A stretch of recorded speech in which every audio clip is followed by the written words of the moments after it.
Olá, seja muito bem-vindo a mais este vídeo aqui do canal. Eu sou Adolfo Clair e hoje eu quero falar um pouquinho sobre por que você não pode parar seus estudos apenas na teologia. Não fique preso ao estudo da teologia somente. E eu vou dar as explicações, então peço que você se inscreva nesse canal, acompanhe esse vídeo, acompanhe para deixar seu comentário, para deixar sua opinião. Na página inicial e na descrição desse vídeo você encontrará um curso de teologia pagamento único. E caso queira conversar comigo, trocar uma ideia, peço que me siga lá no Instagram, página inicial do canal, você encontra, beleza? Vamos a mais este vídeo. E eu me peguei pensando agora, falando, cara, que tipo de vídeo eu vou gravar? E eu me lembrei de uma coisa. Você não pode ficar preso somente à teologia. É interessante que você leia outras coisas, que você conheça outras coisas. E não ficar preso somente à teologia. Sempre quando eu falo pro pessoal que, gente, se vocês querem fazer teologia, faz curso de teologia, faz um curso livre. Inclusive eu sempre indico aqui. Mas se quiser fazer um outro curso, faz uma faculdade de história, faz uma faculdade de filosofia, de letras. Isso vai ajudar muito vocês em alguns aspectos. Porque você vai estudar coisas diferentes da teologia. E aí você pode olhar e falar, tá bom, Adolfo, eu não devo só estudar teologia, nem só de teologia vive o homem. Ok, mas eu gosto de teologia, eu vou estudar teologia. Tá, é uma opção sua. Só que entenda, e a partir desse momento eu vou começar a explicar o porquê. Eu tive, eu, eu gosto muito de estudar grego, crítica textual, são dois assuntos que me fascinam, não, não na questão de salvação, não na questão de apologética, não. Mas na questão de eu confiar no texto. Porque a minha confiança, vou dar um exemplo meu, tô dando um exemplo meu, perdão aqui, mas eu sou um cara que no tocante à Bíblia eu sou muito desconfiado, sabe? Ah, eu não sou, o problema é seu, tô falando de mim. Eu sou muito desconfiado, então eu quero saber se minha Bíblia é uma tradução confiável, se a Bíblia foi transmitida fielmente. Essa é uma coisa minha, uma inquietação minha. E tudo bem, questão doutrinária a gente resolve depois. Resolvo depois. Minha preocupação é texto bíblico. Aquela palavrinha lá tá no original. Eu tava discutindo com o parceiro meu, Marcelino Pão e Vinho. Uma mão lava a outra e as duas lavam o rosto. Marcelino, gente boa pra caramba. A gente discutindo se é Gadareno ou Gessareno lá em Marcos, capítulo 5, versículo 1 e 2. Tanto em Marcos quanto em Lucas. Tava conversando com ele de crítica textual, assim, trocando uma ideia. Aí alguém pode falar, por que você não grava vídeo sobre isso? Eu já gravei vídeo ensinando a fazer análise crítico textual. Já indiquei material, então é só estudar. Mas estava conversando com ele. E aí, voltando a essa questão aqui. Então, essa questão de crítica textual é um bagulho que me incomoda. Talvez não incomode você tanto, mas me incomoda e eu acho legal isso aí, né? Só que, se eu ficar preso somente nessas coisas, né, só trabalhando em cima disso, isso afeta outras áreas de conhecimento que eu necessito para a interpretação bíblica. Então, teologia, ela não é só não só a exegese, mas não só a teologia, mas a exegese, a interpretação como um todo, ela não depende somente de um conhecimento técnico. Existem nuances que quanto mais conhecimento extra bíblico você tem, melhor fica a sua compreensão. Vou dar um exemplo. Tava vendo um debate, Sérgio Monteiro versus um cara qualquer aí de discussão. E certa feita o Sérgio Monteiro usou o seguinte argumento, que, olha só, o argumento dele, que a palavra Sheol é uma palavra de uso exclusivo hebraica. Você não tem uma concepção de Sheol em qualquer outra língua, é uma coisa única da língua. E eu olhei para aquele argumento e falei, eu entendi o seu argumento, mas eu não tenho capacidade para usar. Ele falou, é porque eu estudo linguística. E o que eu fiz? Eu fui estudar linguística. Alguma coisa sobre linguística. Então fui o curso de linguística geral, Leonor Skirler. E aí, cara, tem uma aba aqui só de linguística. Inclusive tô com um livro aqui que eu preciso fazer uma review, que eu vou fazer num outro canal meu, Sagat Historiador. Se você quiser ver a review desse livro, um comentário sobre esse livro, você vai ver. Literatura e linguagem, tá? Literatura e linguagem. Por que eu tenho esse livro? Por causa da minha formação de letras hoje e por causa da questão linguística. E porque também apareceu lá, tá lá, vamos pegar, né, na Feira do Rolo.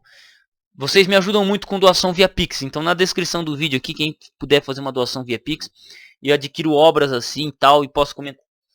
Então o que acontece? Ele comentou o seguinte, que o Sheol é de uso exclusivo judeu, é hebraico. Você não tem uma concepção de Sheol. Hades, a concepção de Hades é diferente de Sheol. Então, são duas coisas diferentes, podemos assim dizer. Existem conceitos diferentes. Falei, eu entendi seu argumento, porém eu não consigo usar ele. Falei, porque eu estudo linguística. Aí eu fui estudar linguística. Só que, se a gente parar para pensar, linguística ela está mais relacionada a literatura, língua portuguesa, estudo de línguas, do que Bíblia em si. Só que é necessário que a gente utilize de linguística, por exemplo, para compreender um tema bíblico. Entende? Eu tive que estudar linguística para entender, por exemplo, uma argumentação que o cara fez. Numa conversa, num debate pela internet. Não é? Então, imagine assim, ó, para eu entender, para eu conseguir usar a mesma argumentação que ele usou, eu precisei aprender uma nova área que eu não, até o momento eu não tinha estudado. Compreende? Então, quando eu fui para a faculdade de História, poucas coisas eu digo que eu aproveitei da faculdade, que eu curti fazer. Não que tudo que todo o arcabouço que a faculdade deu, eu não tenha aproveitado, eu não uso, eu vou usar sim. Só que eu gostei de aprender, cara, foram poucas matérias. Que eu gostei de falar, não, é aqui, eu tô em História para estudar essa bagaça aqui, velho. E uma delas é como lidar com documentação. Como lidar com um documento? Você pega um jornal, como é que você lida com o jornal? Você lê um jornal da Folha da mesma forma que você acompanha, sei lá, um youtuber de direita? Só uma pergunta. Assim, entende? Você assiste a Globo igual você assiste um jornal do SBT ou da Band? Entende? Não sei se ficou claro. Então você não pode lidar com um documento, com algo que você vê, com algo que você lê da mesma forma. Tudo. Cada um tem uma nuance. E quando eu li isso, cara, abriu um bagulho na minha cabeça que tipo... por exemplo, vou pegar um livro... Eu gosto muito de usar os mesmos livros. Não é porque eu não estou me atualizando. Eu gosto de usar os mesmos livros porque eles servem de referência para quem já está mais tempo no canal. Então você vai ver usando um livro, você vai entender... esse livro aqui é interessante por causa disso, disso, disso. Aí você vai ver uma outra explicação em outro livro. Então, por exemplo, tem um livro aqui muito legal... que é a Cidade Antiga, Fusco de Coulanges. Então, por exemplo, quando eu leio um livro desse, Fusco de Coulanges é um autor positivista. Então, a abordagem que ele vai construir, a argumentação, a estrutura, a maneira como ele vai fazer citação, é de um viés positivista. Se você não sabe o que é positivismo, por favor, pause o vídeo, dá uma lida o que é positivismo, depois você continua aqui, beleza? Então, positivista. É diferente da abordagem, por exemplo, de um autor marxista, que eu vou pegar, por exemplo, Eric Hobsbawm. A Era dos Extremos, Eric Hobsbawm. Caso quiser explicação sobre esse livro, vai no meu canal Sagat Historiador. Então, por exemplo, a maneira como eu olho e leio esse autor é diferente de como eu tenho que ler, por exemplo, Montesquieu, Grandeza e Decadência de Roma. Porque Montesquieu ele é um iluminista. Ele vem de um contexto iluminista. Esse aqui já é positivista. Aí você olha e fala, tá, tudo bem. O que isso tem a ver com o texto bíblico?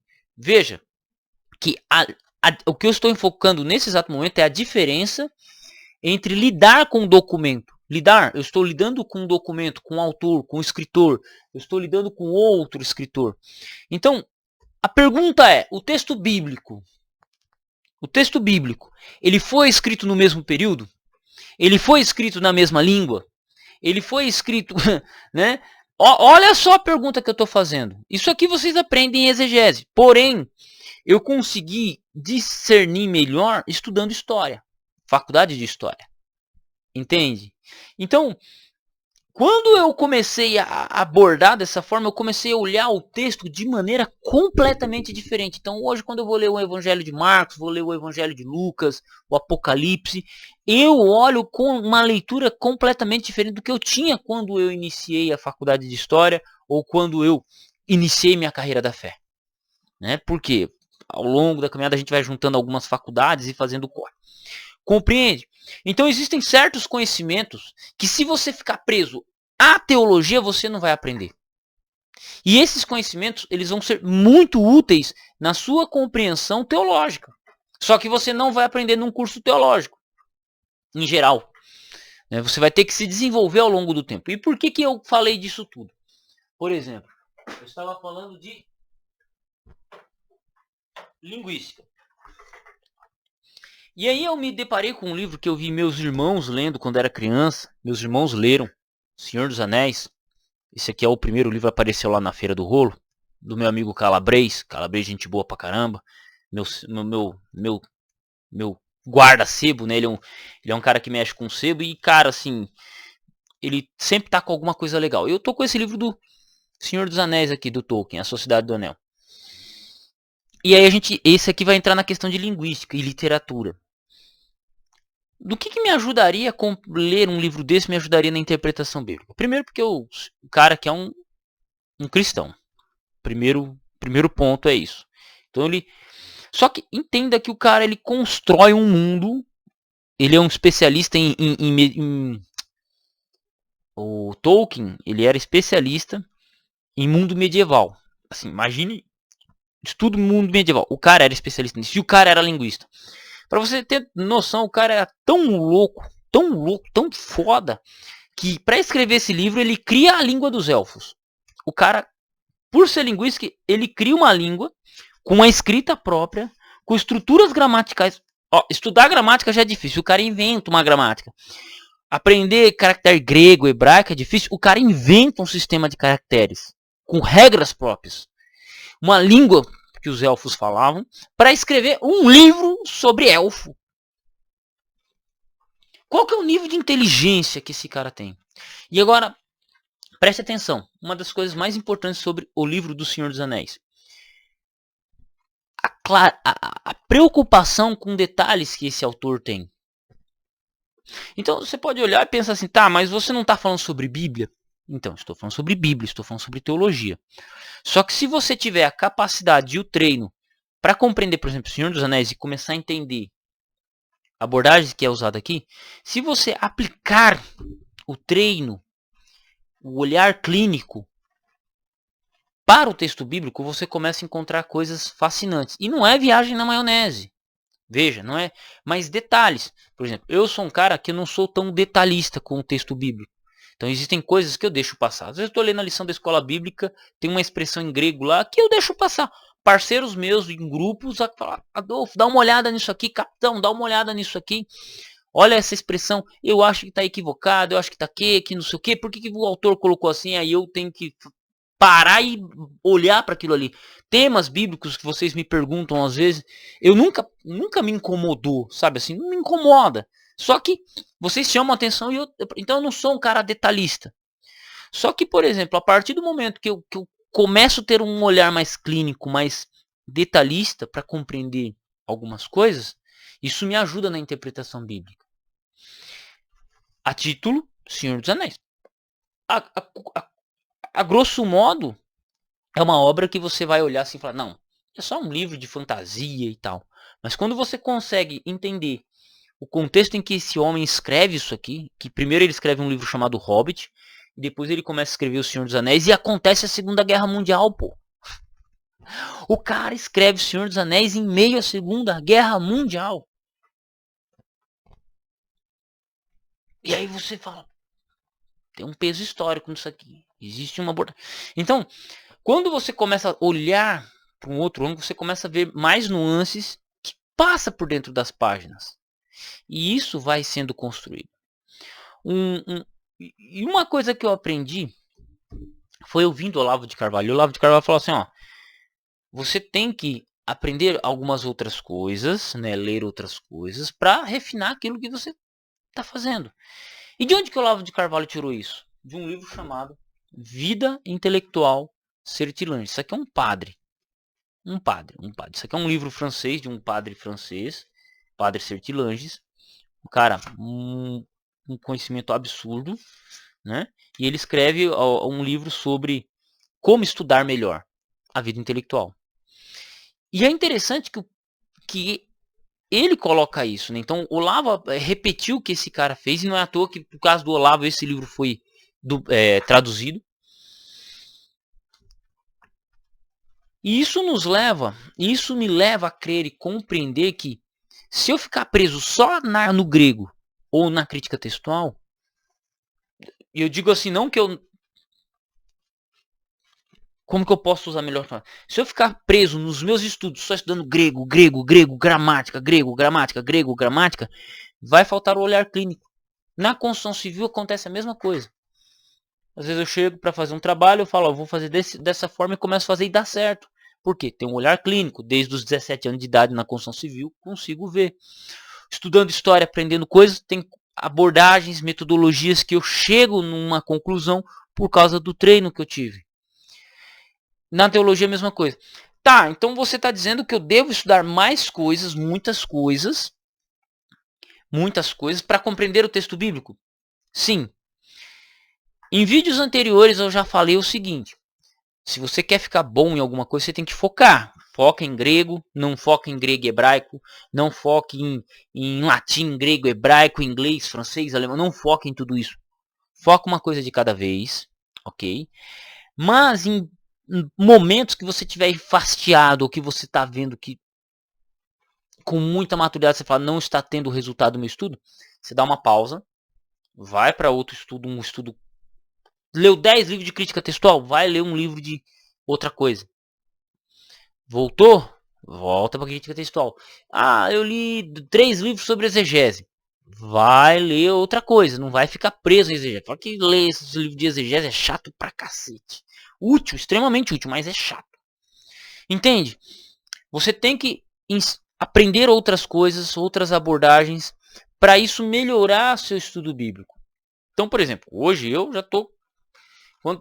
Quando eu vou ler um livro de crítica textual, já li, já estou cansado, já sei do tema, me ajuda bastante, compreende, mas eu perdi um pouco daquela questão. Então eu tenho que ler outras obras, até descansar um pouquinho disso, para voltar ali. Não sei se você está compreendendo. Só que se eu fico preso só na teologia sistemática, e por que muito apologista toma pau? Porque os caras só ficam presos na teologia sistemática. O cara é apologista, só fica preso na apologética, ele não vai estudar outras coisas. Entende? Não estou dizendo que não seja importante, você tem que focar, 60-40. 60% você estuda do conteúdo que te mantém. 40% você vai aprender outras coisas, porque nesse aprender outras coisas reforça aquilo que você está fazendo. Então entra a questão: devo me focar somente em teologia, somente em Bíblia, ou eu posso dar outras coisas? Você pode dar outras coisas. Quem viu a caminhada minha sabe que por mais de 8 anos eu foquei o canal aqui em falar de grego e crítica textual, alguma coisa de hebraico, alguma coisa de interpretação de texto e ponto. Só que hoje, se você olhar para a minha biblioteca, ela cresceu, ela expandiu para outros lados. Por exemplo, a própria área da linguística, literatura, filosofia, também para a parte histórica. A parte histórica tá dando gosto. Império Romano. Estudando Império Romano, cara, o quanto que eu aprendi, quanto que me ajuda na interpretação bíblica, né? Lição da escola sabatina, escola bíblica me ajuda demais. História do Brasil, história mundial, principalmente Segunda Guerra Mundial, que eu gosto bastante e tal, política, algumas partes bem legais. História do Brasil, eu tenho que fazer uma review desse livro lá no meu outro canal. Entende? E tudo isso parece que eu estou dando voltas, mas eu chego no ponto, texto bíblico. Curiosamente, 2 faculdades eu fiz só para interpretação bíblica. Qual? Teologia e letras. Letras por causa do quê? Linguística. Linguística, a qual eu ouvi um amigo utilizando o termo de linguística, uma argumentação linguística para entender. Então eu acabei lendo um pouco sobre linguística. Como eu já trabalhava com grego, ajudou demais na minha compreensão de texto grego. A minha compreensão de interpretação mudou depois que eu li Curso de Linguística Geral do Fernando Saussure, tá? Depois que eu li esse livro, eu falei, velho, não, tradução é muito mais complexo do que a gente pensa. Então, não é só pegar a palavra em grego e a palavra mais correta é essa, e pá. Existe uma infinidade de discussão. Inclusive, quando eu fui ler livros, gramáticas mais aprofundadas de grego, linguística é a pauta inicial. Então, veja que para compreender melhor a minha área, eu tive que entender outra área. E quando eu estudei outra área, quando eu fui me aprofundar mais na minha área, eu descobri que era exatamente esse o caminho que eu tinha que seguir. Entende? Quando a gente olha para a teologia hoje, a teologia, você vê um monte de cara falando um monte de coisa na internet. Então, mas por que os caras estão falando assim? Por que a metodologia que eles seguem? Aí você vai para a história das interpretações, como lidar com... Aí você descobre a teologia liberal. Aí você vai ver a discussão de liberal, neo-ortodoxo, ortodoxia e por aí vai. Quem segue quem aprendeu com quem é antissemita, quem não é e por aí vai. E você começa a olhar para a teologia e para o desenvolvimento teológico de outra forma. De uma forma mais madura, de uma forma mais fria. E não só simplesmente, eu enxergo desse jeito, é isso, ponto e acabou. Inclusive, no próprio texto bíblico. Então, o que eu venho dizer para vocês é exatamente isso, né? É exatamente isso, tá? Então, a questão é, estude outras coisas. Quer aprender a ficar bom de Bíblia? Estude outras coisas além da teologia. E um dos grandes problemas que eu percebi, e é isso que eu queria chegar, desculpa dar essa volta gigante, mas um dos grandes problemas que eu quero focar aqui, é que o crente brasileiro, ele se torna crente. Bom, o cara era do mundão lá, igual eu era, me tornei crente. Aí eu começo a ler a Bíblia. E não que isso não seja importante. É importantíssimo, essa é a base de tudo. O cara começa a ler a Bíblia. Só que, imagine um cristão mediano. Não estou falando do cara que tem a intensidade de saber, como eu e você. Se você está assistindo meu vídeo porque você me acompanha ou porque você caiu aqui, é porque você tem sede de saber. Mas aquele crente mediano, aquela pessoa brasileiro mediano, ele começa a ler a Bíblia e ele se torna cristão sem conhecer muita coisa de história, muita coisa da própria teologia. E ele começa a tomar e ter decisões e ter explicações equivocadas sobre a Bíblia. E esse cara muitas vezes se torna um pastor. Se a gente colocar no meio mais pentecostal, ele se torna pastor. E aí imagine o tanto de asneira que esse cara vai falar. Hoje, inclusive, as igrejas mais estruturadas pentecostais, por exemplo, a própria Assembleia de Deus, tem trabalhado muito com cursos teológicos para ver uma melhoria dos seus líderes religiosos, graças a Deus. Né? Mas antigamente não era assim. E tem muita igreja pequena que ela ainda é contra o estudo teológico. Né? Imagine o tanto de asneira teológica que um líder com essa incapacidade, com essa incompreensão literária, com essa incompreensão histórica, fala sobre a Bíblia.